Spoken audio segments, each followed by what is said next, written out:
வழக்காடும் நானும் புதுமையான மனிதன் அல்ல. வாழ்க்கை பாதையிலே சர்வ சாதாரணமாக தென்படக்கூடிய ஒரு ஜீவன் தான் நான். கோவிலிலே குழப்பம் விளைவித்தேன், பூசாரியை தாக்கினேன், குற்றம் சாட்டப்பட்டிருக்கிறேன். இப்படியெல்லாம் நீங்கள் எதிர்பார்ப்பீர்கள் நான் இதையெல்லாம் மறுக்கப் போகிறேன் என்று. இல்லை, நிச்சயமாக இல்லை. கோவிலிலே குழப்பம் விளைவித்தேன். கோவில் கூடாது என்பதற்காக அல்ல, கோவில் கொடியவரின் கூடாரமாய் இருக்கக்கூடாது என்பதற்காக.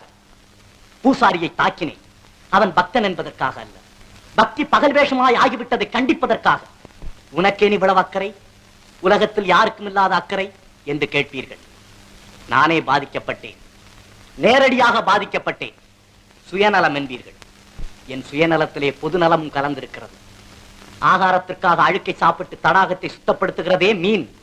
அதை போல என்னை குற்றவாளி என்கிறார்களே, இந்த குற்றவாளியின் வாழ்க்கை பாதையிலே கொஞ்ச தூரம் பின்னோக்கி நடந்து பார்த்தால் அவன் கடந்து வந்துள்ள காட்டார்கள்